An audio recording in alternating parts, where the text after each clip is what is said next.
Assalamualaikum warahmatullahi wabarakatuh.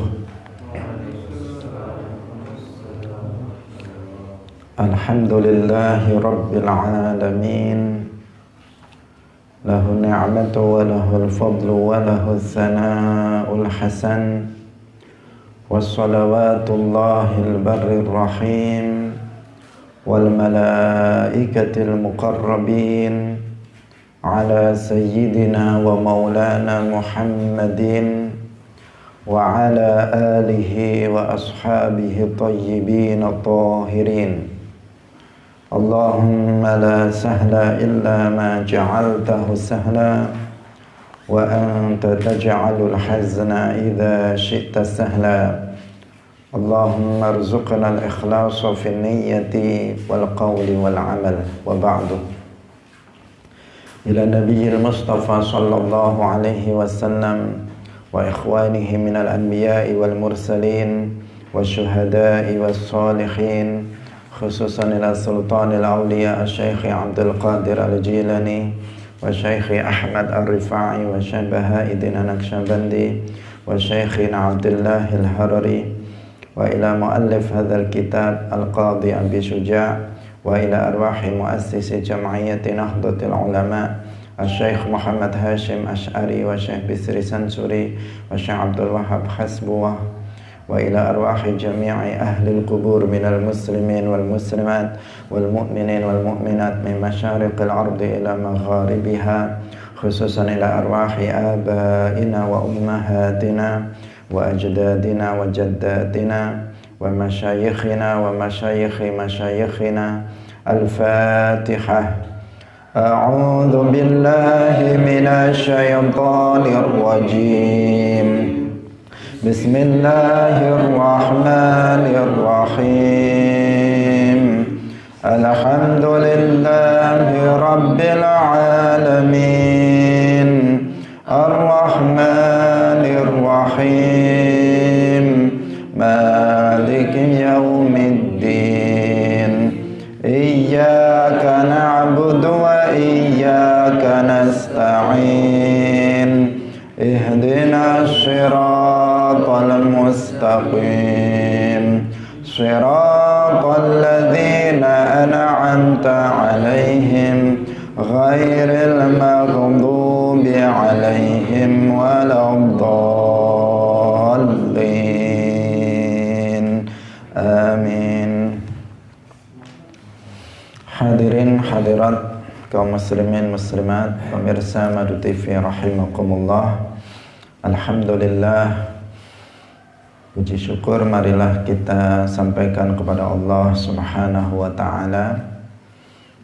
Pada pagi hari ini Allah Subhanahu wa taala kembali mempertemukan kita dalam majelis yang mulia, yaitu majelis ilmu, majelis ilmiddin, majelis pengajian kitab Matan Abi Syuja'. Semoga kebersamaan kita pada pagi hari ini mendapatkan keberkahan dan kebaikan dari Allah Subhanahu wa ta'ala. Amin ya rabbal alamin. Salawat dan salam semoga tetap terlimpahkan kepada Nabi Agung, makhluk yang termulia, yaitu Nabi Muhammad sallallahu alaihi wasallam, para sahabatnya, keluarganya, serta seluruh umat Islam yang mengikuti beliau ila yaumil qiyamah.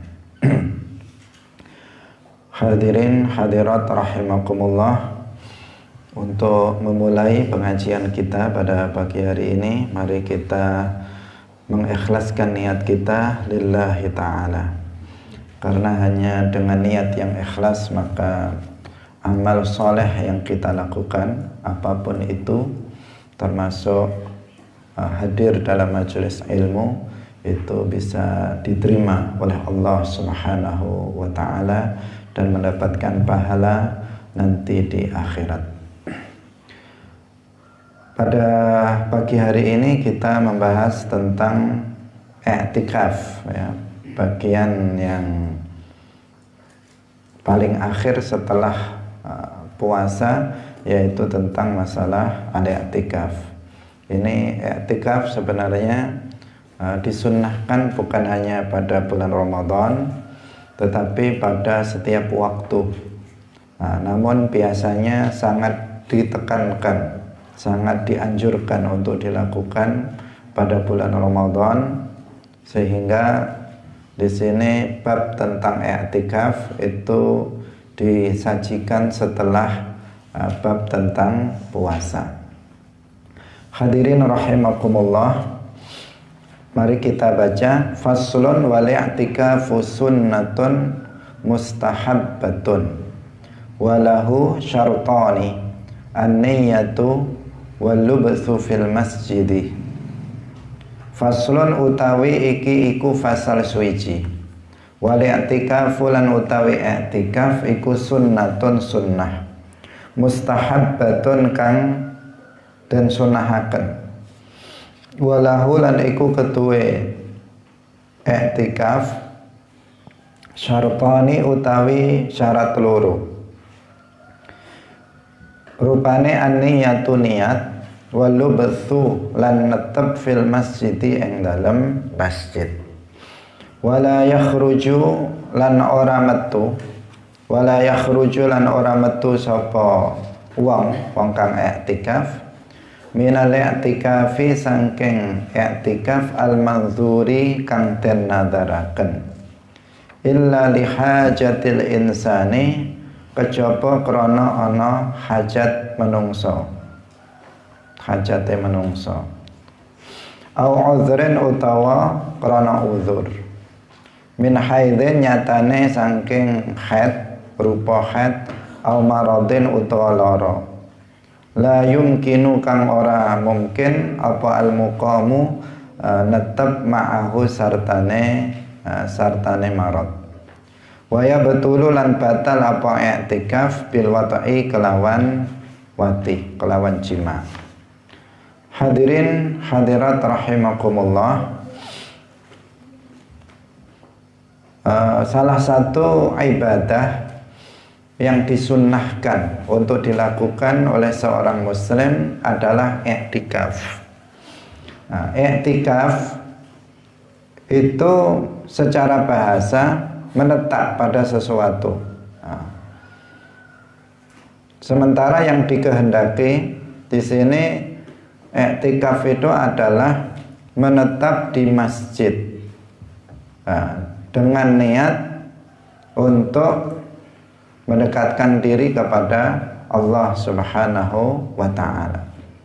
Jadi i'tikaf itu seperti itu. Dia berdiam diri, menetap berdiam diri di dalam masjid. Jadi khusus i'tikaf itu dilakukan di dalam masjid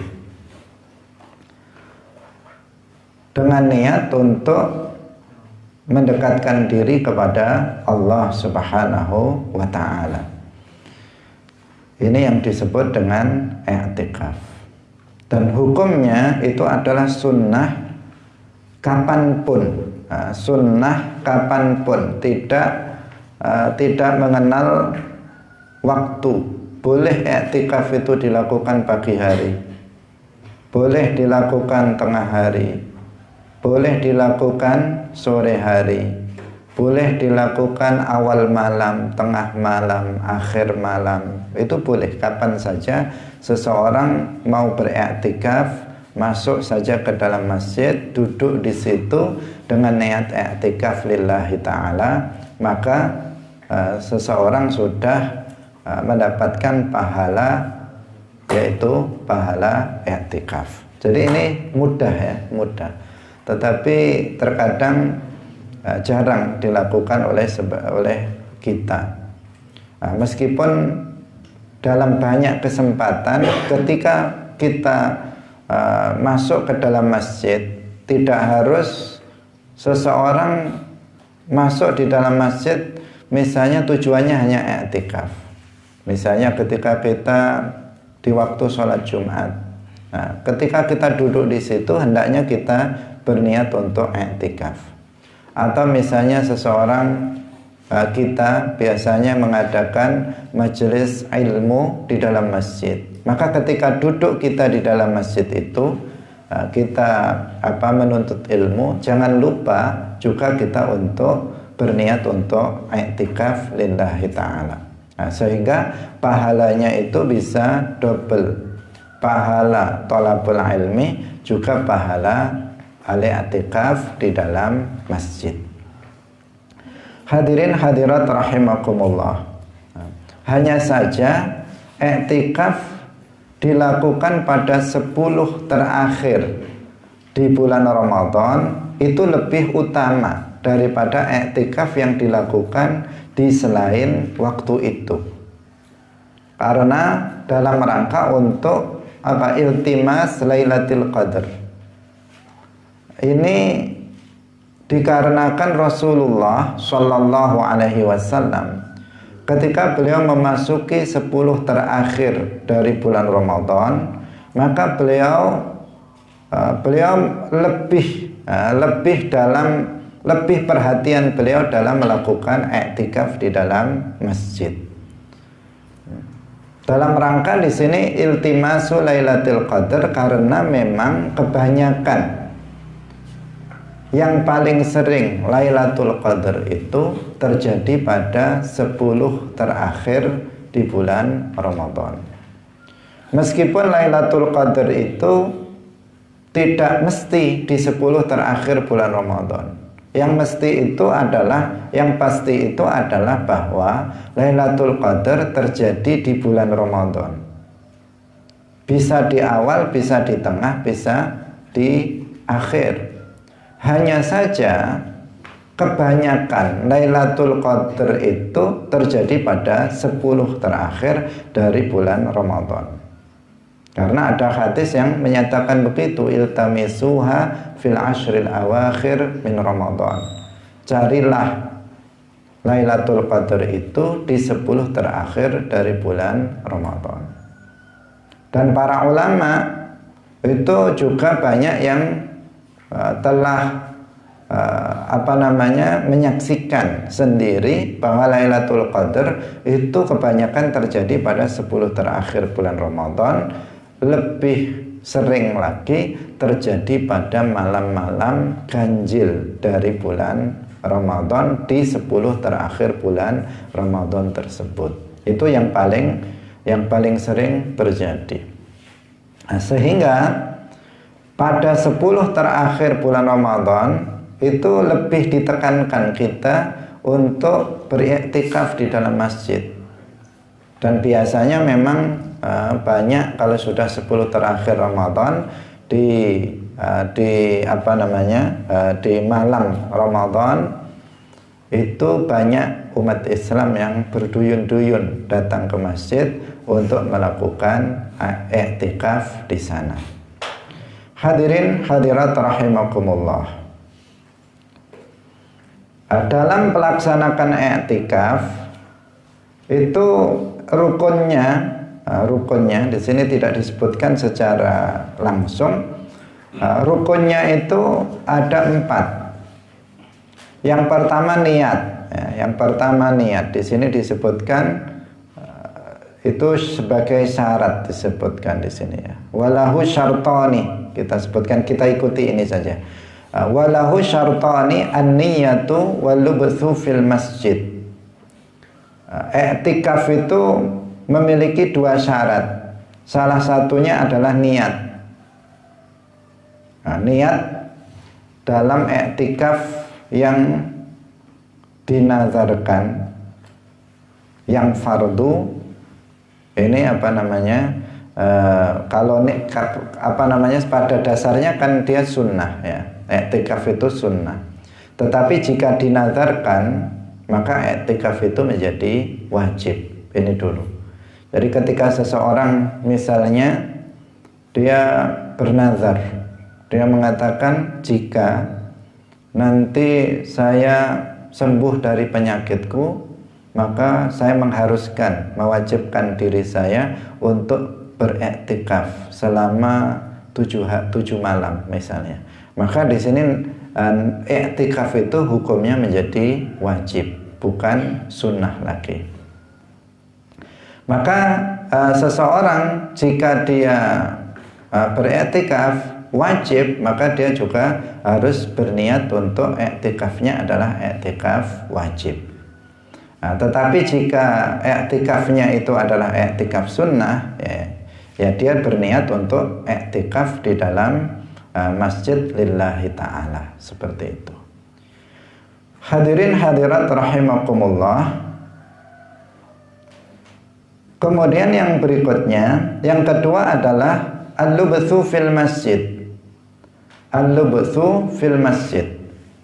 Tapi sebelumnya perlu kita sampaikan bahwa niat itu yang pokok di dalam hati. Itu untuk semua, untuk semua. Ini kita sampaikan agar kemudian tidak muncul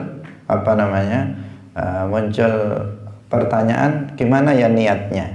Terkadang di kalangan masyarakat umum itu niat secara lafadz itu menjadi kendala untuk seseorang menjadi tidak melakukannya gara-gara dia tidak hafal niatnya. Saya belum bisa iktikaf. Kenapa? Saya belum hafal niatnya. Nah, di sini maka perlu kita tegaskan bahwa niat itu di dalam hati. Niat iktikaf termasuk itu juga di dalam hati. Tetapi kalau mau dilafalkan ya nawaitul iktikaf lillahi ta'ala. Tetapi kalau seseorang tidak bisa melafalkannya dengan lisan, sebenarnya bisa, tetapi karena mungkin pengetahuannya, maka yang paling pokok dalam niat itu adalah niat di dalam hati. Jadi dalam hati mengatakan saya berniat untuk iktikaf, menetap di dalam masjid ini karena Allah Subhanahu wa ta'ala. Hadirin hadirat rahimakumullah. Nah, iktikaf tadi dikatakan yang kedua wallubthu fil masjid. Wallubthu fil masjid. Dia menetap dalam masjid. Jadi sekedar lewat saja di dalam masjid itu berarti tidak cukup. Sekedar lewat dalam masjid terus nawaitul i'tikaf lillahi ta'ala itu tidak cukup. Tetapi harus ada diamnya, meskipun hanya sebentar saja. Meskipun hanya sebentar, beberapa saat itu dia menetap diam dalam masjid itu, dalam masjid tersebut. Tidak harus berjam-jam, tetapi beberapa saat dia diam, duduk misalnya di dalam masjid itu, maka itu sudah mencukupi sebagai bentuk i'tikaf. Tidak harus membaca sesuatu dalam i'tikafnya itu. Kalau dia hanya diam saja, duduk di dalam masjid, diam saja, nggak ada yang dibaca, maka itu juga sudah sah, sudah disebut i'tikaf. Tetapi apabila kemudian dibarengi dengan amalan-amalan yang lain, misalnya dengan membaca Al-Quran, dengan berzikir, dengan wiridan, misalnya membaca sholawat, atau dengan murajaah, ta'allum ilmiddin, maka itu semakin utama, semakin lebih baik jika dilakukan seperti itu. Tetapi itu bukan ketentuannya, bukan tidak diharuskan seperti itu. Cukup seseorang diam saja, duduk beberapa saat dengan niat untuk i'tikaf, maka itu sudah disebut i'tikaf dan itu sudah ada pahalanya. Hadirin hadirat yang dirahmati oleh Allah Subhanahu wa ta'ala, pemirsa Madu TV rahimakumullah. Jadi harus ada di sini tidak sekedar tumakninah kadar membaca, ketika membaca subhanallah ketika seperti kita dalam dalam sholat. Ketika kita dalam sholat itu ada rukun namanya tumakninah dalam ruku', tumakninah dalam i'tidal, tumakninah dalam sujud, tumakninah duduk di antara dua sujud. Di situ ada rukun tumakninah. Tumakninahnya kalau di situ apa? Qadra subhanallah, yaitu diam sejenak. Ukurannya adalah kadar membaca subhanallah. Kalau i'tikaf bukan sekedar begitu saja, tetapi lebih lama dari waktu membaca subhanallah. I'tikaf seperti itu, lebih dari itu. Sekira itu disebut seseorang itu adalah berdiam diri di dalam masjid. Nah, sekira itu, kira-kiranya kalau seseorang sudah dianggap diamnya di dalam masjid itu sudah dianggap al-muqthu, dianggap sebagai berdiam diri di dalam masjid, maka itu sudah disebut sebagai i'tikaf. Hadirin hadirat rahimakumullah. Nah, di sini yang disebutkan oleh muallif itu hanya ada dua, ya, hanya ada dua saja, yaitu an-niyah wal lubthu fil masjid. Tetapi ada ketentuan yang lain. Nah, ada yang ketentuan yang lain, yaitu tentang bahwa ini kita katakan syarat yang ketiga yang tidak disebutkan oleh muallif, yaitu bahwa yang ketiga harus ada di sini berada di dalam masjid. Nah, jadi tempatnya itu harus di dalam masjid. Nggak boleh di tempat yang lain. Kalau seseorang misalnya di majelis taklim ini kemudian nawaitul i'tikaf lillahi ta'ala, nggak sah. Atau seseorang misalnya di kelas atau di musola, kemudian dia berniat untuk i'tikaf, musola yang bukan masjid maksudnya, maka tidak sah. Atau dia di musola di rumahnya, setiap rumah seorang muslim biasanya ada musola, tempat sholat keluarga. Nah, dia masuk di dalam situ kemudian berniat i'tikaf, ini juga tidak sah. Jadi i'tikaf itu harus di dalam masjid. Nah, hadirin rahimakumullah. Kalau masjid itu artinya adalah tempat yang diwakafkan khusus untuk sholat, itu adalah masjid. Jadi dia harus wakaf, tempat yang diwakafkan untuk khusus melaksanakan sholat, itu namanya masjid. Nah, jika ada tempat seperti itu, meskipun tidak digunakan untuk sholat Jumat, maka tempat itu disebut sebagai masjid. Misalnya di rumah kita ada satu kamar misalnya seandainya. Kemudian kamar itu kita wakafkan untuk sholat, diwakafkan untuk khusus pelaksanaan sholat, maka berarti kamar itu adalah masjid. Boleh kita beriktikaf di situ. Tetapi nanti kalau misalnya yang punya itu mati, nggak boleh diwariskan satu kamar itu, karena itu masjid. Kalau masjid itu sudah bukan milik seseorang, itu malullah, nggak boleh nanti diwariskan, nggak boleh dihibahkan, nggak boleh kemudian dijual. Dijual khusus satu kamar itu nggak boleh dijual. Kenapa? Karena itu barang wakaf, sesuatu yang diwakafkan, maka tidak boleh dihibahkan, dihadiahkan, diwaris, dijual, itu tidak boleh. Tetapi kalau seseorang melakukan itu, mewakafkan misalnya satu kamar dari rumahnya untuk masjid, untuk sholat, maka itu jadi masjid dan dia bisa i'tikaf di situ. Setiap saat dia datang ke kamar itu kemudian niat i'tikaf di situ, berpahala dan sah i'tikafnya. Tetapi apa?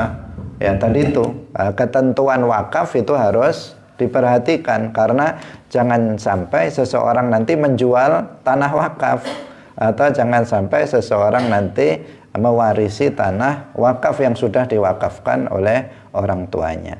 Nah, itu konsekuensinya. Nah, keuntungannya dia nggak perlu jauh-jauh, misalnya masjidnya jauh, untuk beriktikaf, tetapi konsekuensinya itu sudah menjadi tanah wakaf masjid yang dia harus melakukan hak-hak masjid atau sesuatu yang harus dilakukan terhadap masjid dan yang dilarang terhadap masjid itu tidak boleh kemudian dilakukan. Misalnya perempuan haid nggak boleh masuk kamar itu karena kamar itu masjid.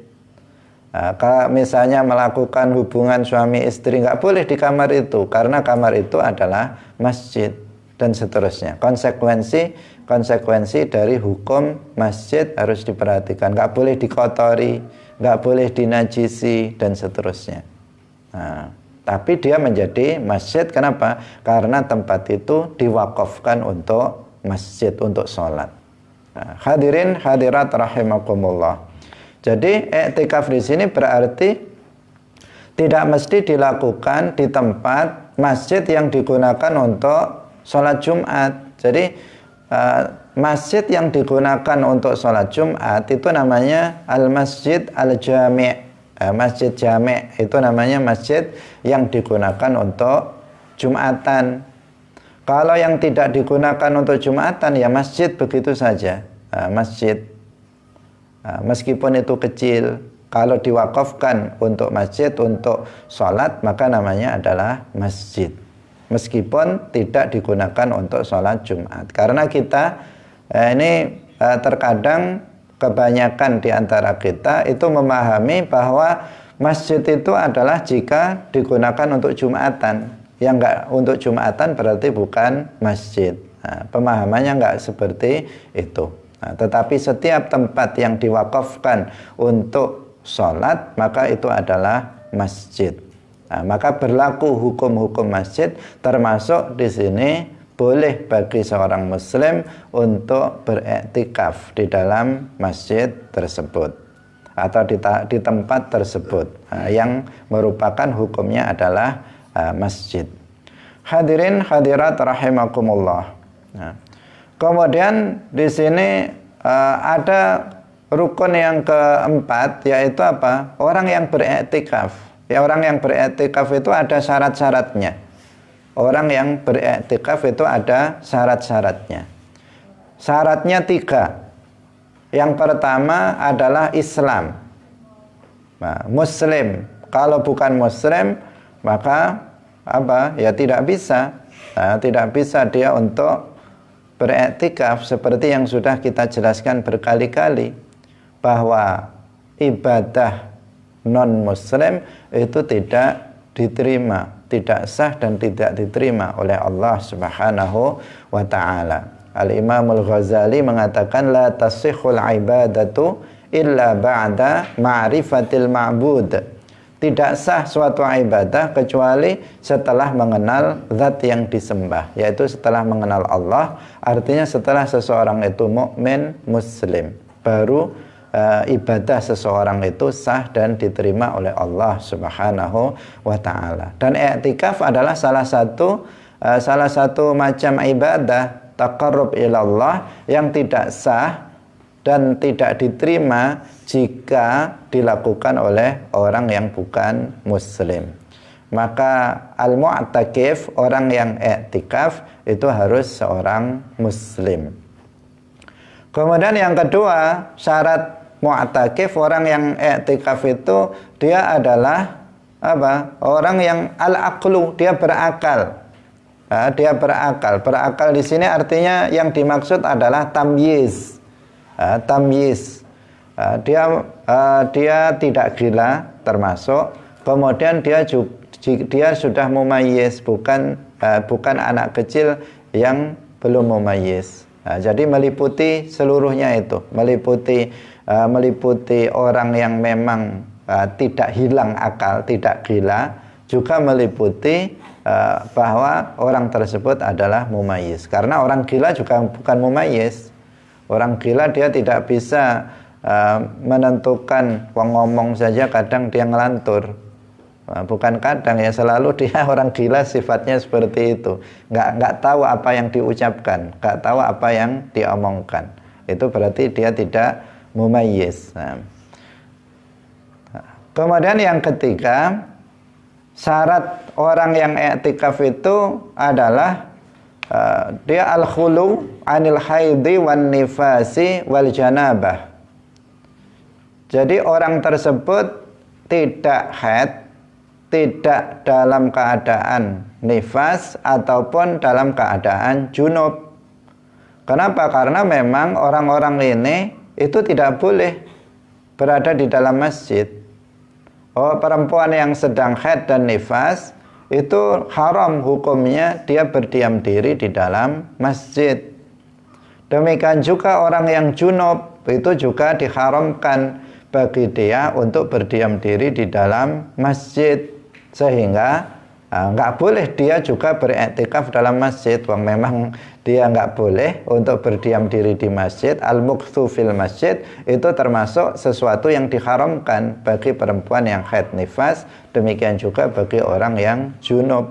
Maka berarti syarat bagi seorang mu'takif, orang yang beriktikaf, itu dia harus suci, harus suci dari haid, suci dari nifas, dan suci dari janabah. Harus seperti itu.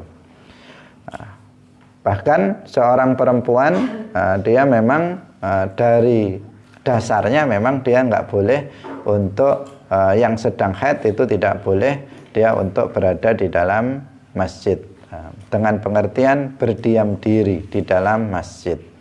Kalau sekedar lewat misalnya dari satu pintu ke pintu yang lain, seorang perempuan yang haid, misalnya ini masjidnya, dia masuk ke pintu sana, kemudian keluar di pintu kiri, masuk di pintu kanan, keluar di pintu kiri, maka jika aman, tidak dikhawatirkan, dia tidak khawatir akan menajisi masjid dengan darah haid, maka hukumnya boleh.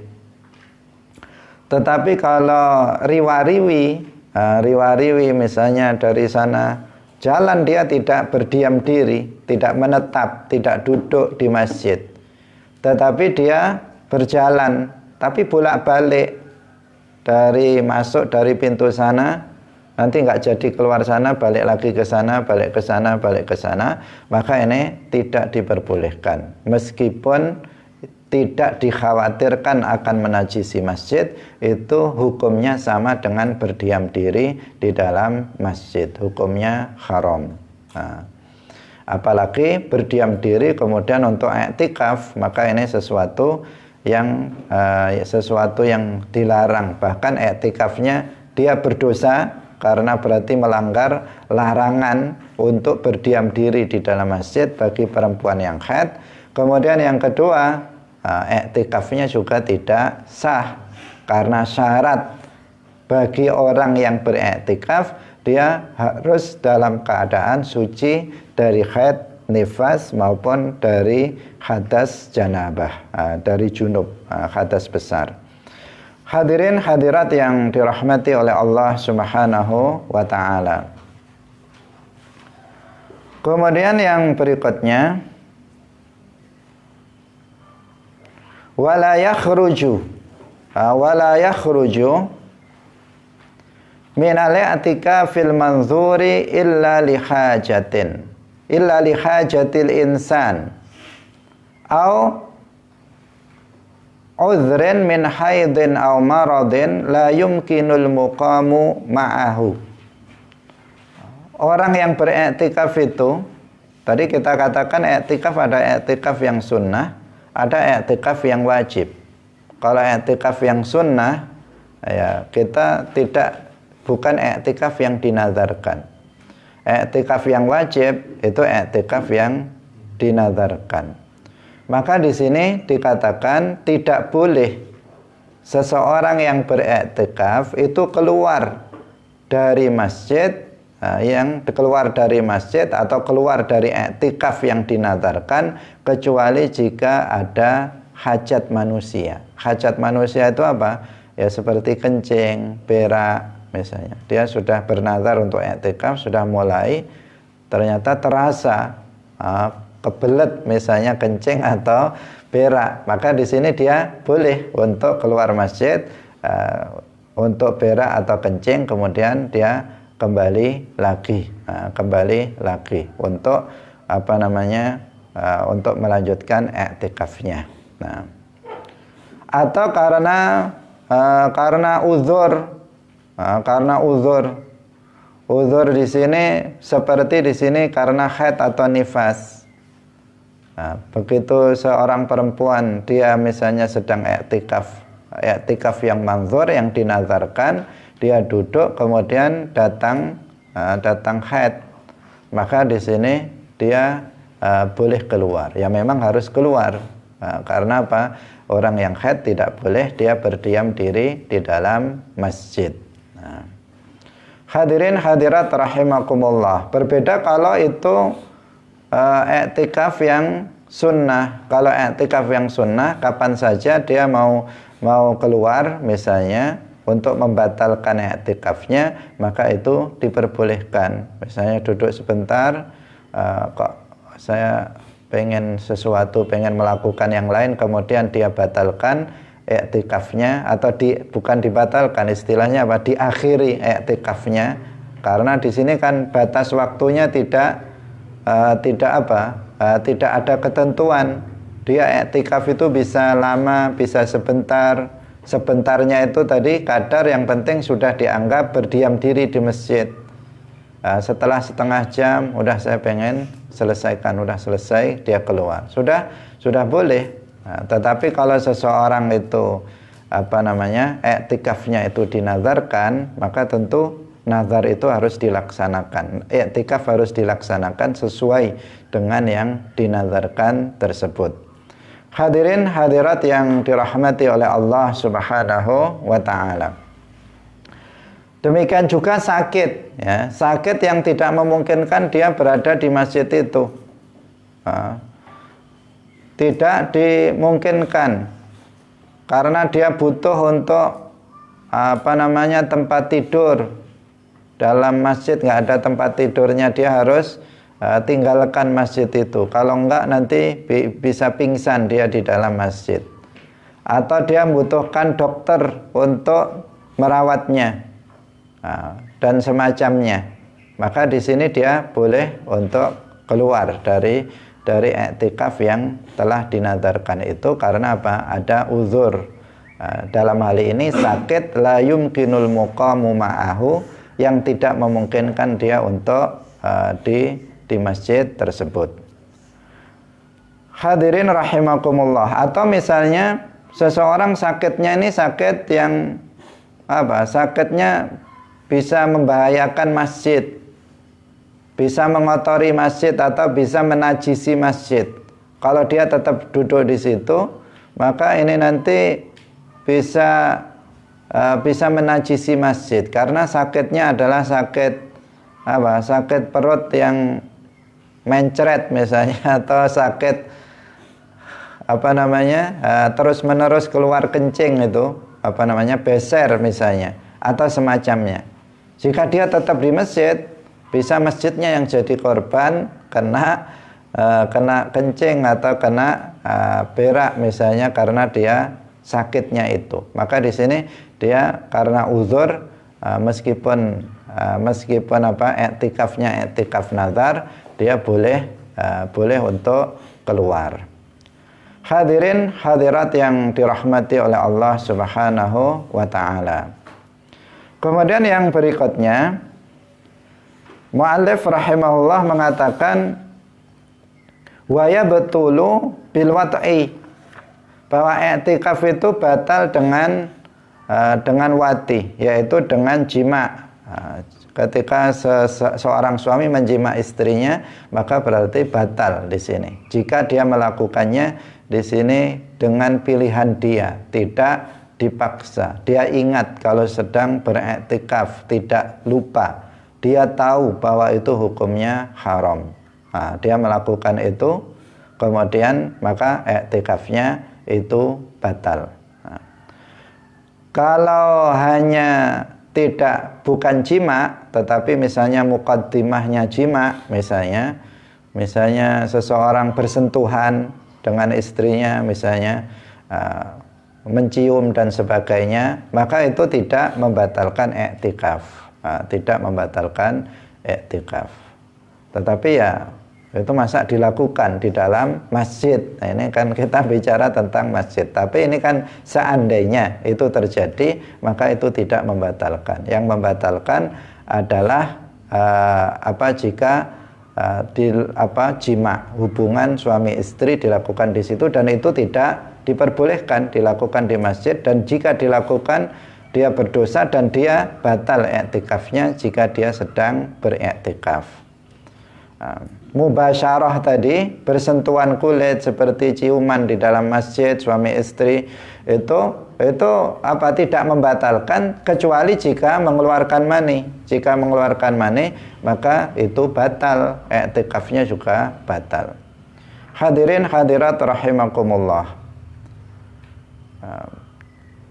Ini sesuatu yang seperti tidak mungkin terjadi, tetapi terjadi karena sebagian, apalagi terkadang kalau suami istri mungkin tidak terjadi. Kalau terjadi seperti yang tadi, misalnya kasusnya kasusnya kamar yang diwakafkan tadi jadi masjid, nah itu mungkin terjadi. Tapi kalau masjid terpisah dari rumahnya, seakan-akan ini tidak terjadi. Tapi bisa jadi terjadi. Misalnya seseorang suami istri sama-sama i'tikaf di dalam masjid, kemudian sepi orang misalnya, kemudian dia melakukan sesuatu yang tidak diperbolehkan, bisa jadi itu akan terjadi.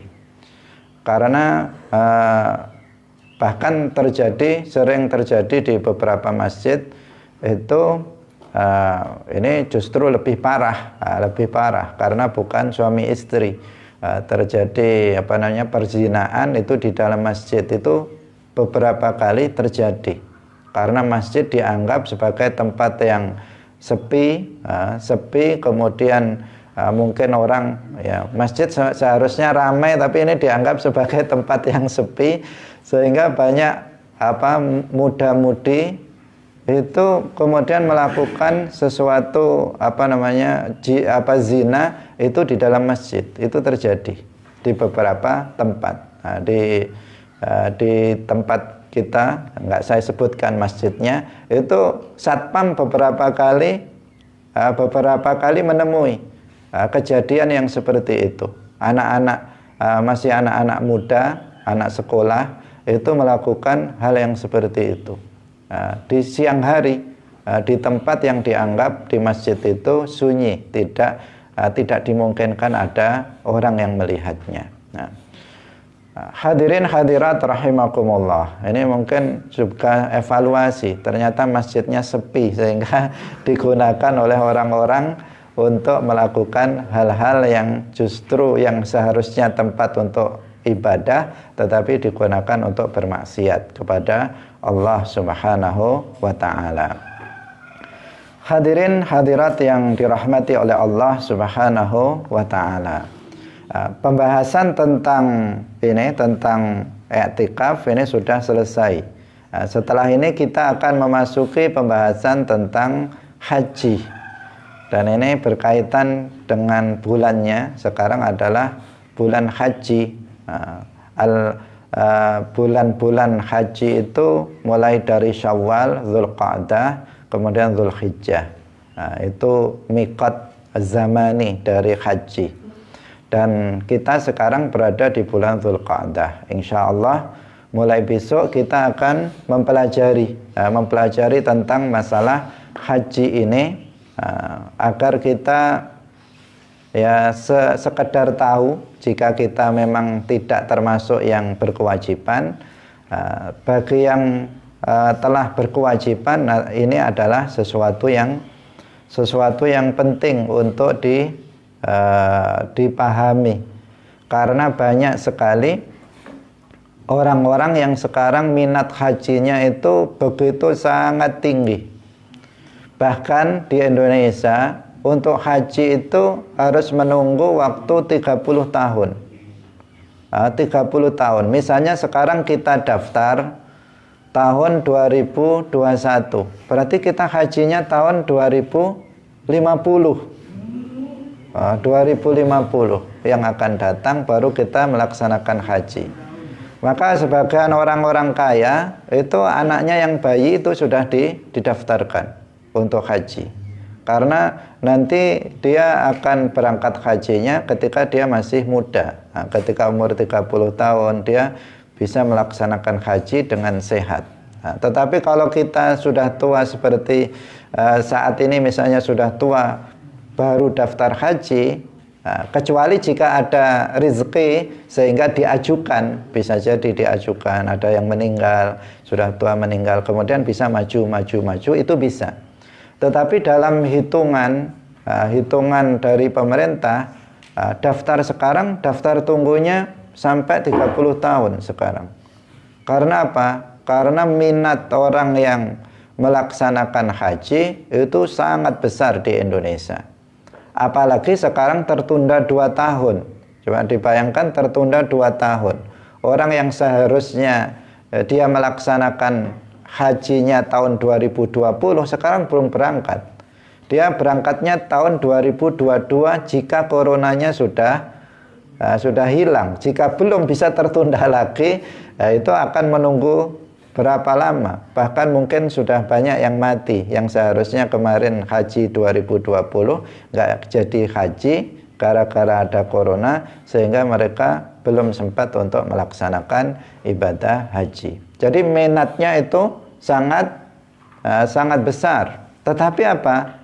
Sebenarnya orang yang haji itu sedikit, yang benar-benar melaksanakan haji dengan benar itu sedikit. Pada masa salaf saja salah seorang ulama itu mengatakan ma aktsarud dajij wa ma aqallul hajij.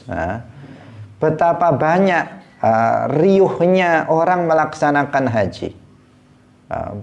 Luar biasa gemuruhnya orang dalam melaksanakan haji, minatnya untuk melaksanakan haji. Kloter ini berangkat sampai di Indonesia siaran langsung terus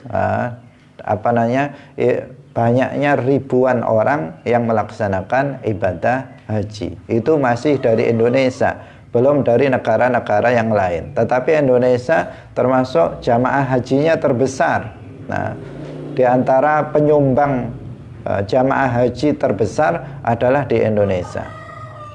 Nah, itu di masa itu masih masa salaf. Itu saja salah seorang ulama mengatakan betapa riuhnya suara orang yang berhaji.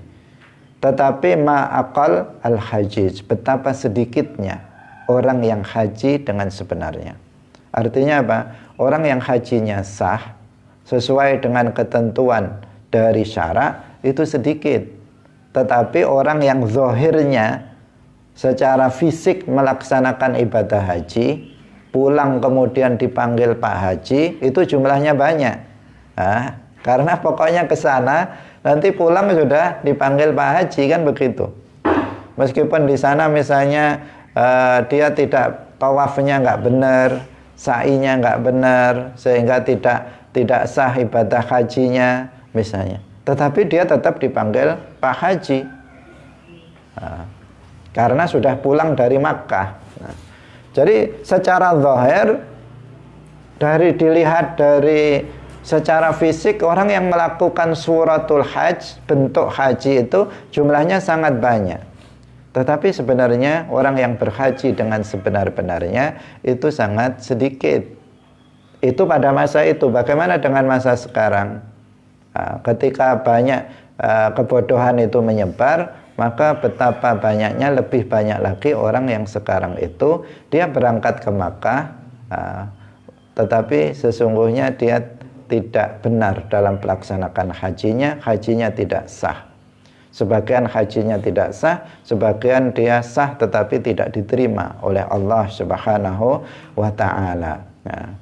Yang mendapatkan haji betul-betul al-hajjul mabrur, yang laisa lahu jaza illal jannah, yang tidak ada pahalanya kecuali surga, haji yang bisa menghapus seluruh dosa yang dilakukan seseorang, baik dosa kecil maupun dosa besar, itu sangat sedikit sekali. Karena itu sangat penting bagi seseorang sebelum dia berangkat untuk melaksanakan haji, itu untuk belajar ahkamul hajj dari orang yang alim, yang thiqah, yang terpercaya.